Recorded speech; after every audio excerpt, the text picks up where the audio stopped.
दोस्तों, आपका स्वागत है द इनसाइट 2025 चैनल पर। जीवन केवल बाहरी दौड़ भाग का नाम नहीं है। हमारे भीतर भी एक ऐसी दुनिया है जो और भी गहरी और शक्तिशाली है। जब हम अपनी चेतना को शांत करके सही दिशा में मोड़ते हैं, तब हम अपने विचारों और भावनाओं की ऊर्जा से चमत्कार कर सकते हैं। इसी सफर को समझाने के लिए आज हम क्रिएटिव विजुअलाइजेशन यानी अद्भुत कल्पना शक्ति किताब के तीसरा भाग पर बात करेंगे, जहां ध्यान और अभिकथन के माध्यम से हम अपनी आंतरिक शक्ति को जागृत करना सीखते हैं।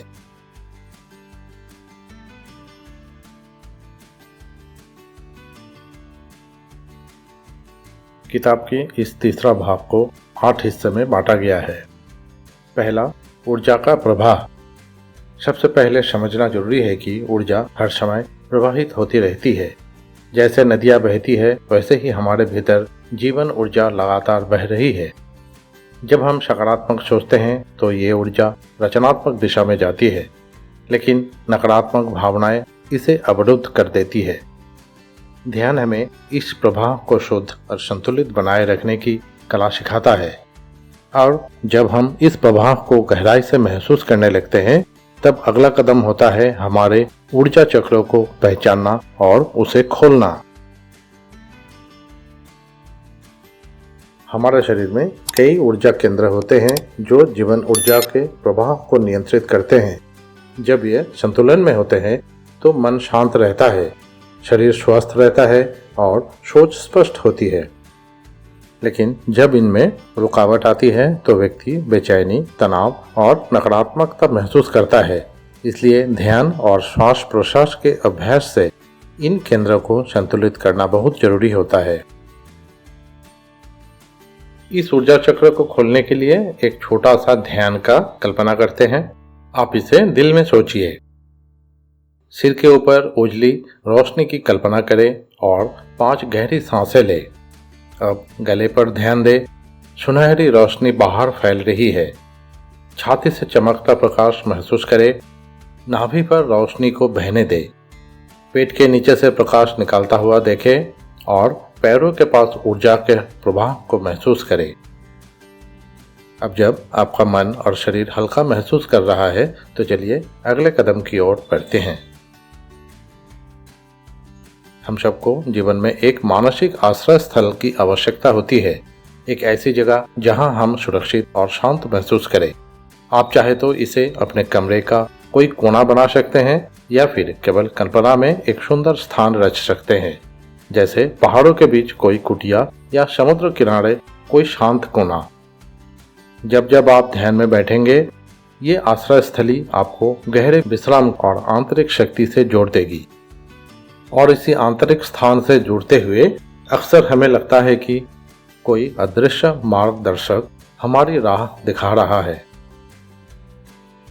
ध्यान की गहराई में कई बार हमें एक आंतरिक मार्गदर्शक का अनुभव होता है। ये कोई संत का रूप ले सकता है, कोई रोशनी का आभास हो सकता है, या फिर केवल एक सहज भाव कोई आपके साथ है। ये मार्गदर्शक आपके अवचेतन का ही उच्चतर स्वरूप है।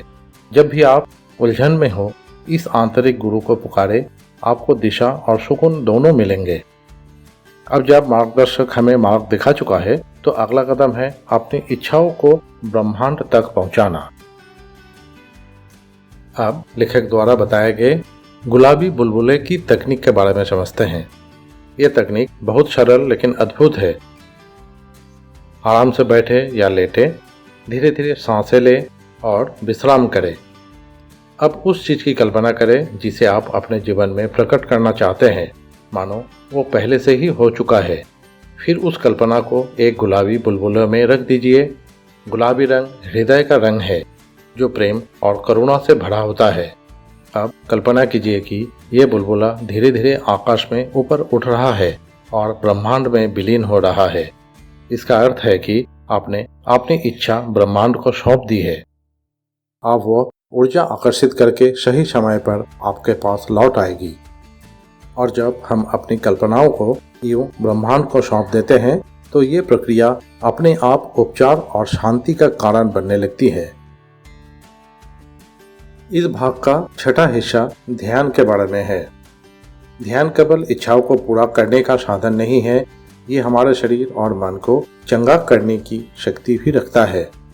जब हम गहरी सांसें लेते हुए किसी रोगग्रस्त हिस्से पर प्रकाश की कल्पना करते हैं तो वो हिस्सा धीरे धीरे स्वस्थ होने लगता है।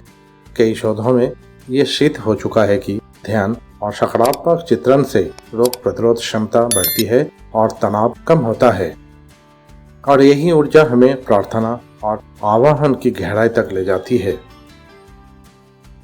प्रार्थना का अर्थ है अपने भीतर और बाहर की दिव्य शक्ति को पुकारना।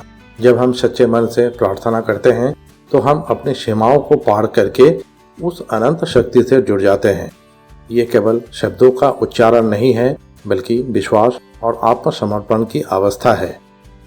चाहे आप किसी भी धर्म या परंपरा से हो, प्रार्थना आपकी चेतना को ऊंचाई देती है, और अब इस पूरी साधना को व्यवहारिक जीवन में लाने का सबसे सीधा तरीका है अभिकथनों का प्रयोग। अभिकथन यानी एफर्मेशंस ऐसे सकारात्मक वाक्य है जिन्हें हम बार बार दोहराते हैं ताकि हमारा अवचेतन उन्हें सच्चाई मान ले। जैसे, मैं स्वस्थ हूँ, मैं आत्मविश्वासी हूँ, मेरे जीवन में समृद्धि है। इन्हें कहते समय मन में विश्वास होना जरूरी है। धीरे धीरे ये वाक्य हमारे सोच और आदतों का हिस्सा बन जाते हैं और वास्तविकता में बदलने लगते हैं। तो दोस्तों, ये था क्रिएटिव विजुअलाइजेशन का तीसरा भाग।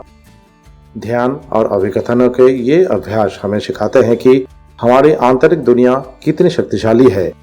ऊर्जा का प्रवाह, चक्रों का संतुलन, आश्रयस्थली, मार्गदर्शक, गुलाबी बुलबुले का तकनीक, आरोग्यकारी ध्यान, प्रार्थना और अभिकथन, ये सब साधन है हमारे जीवन को बदलने के लिए।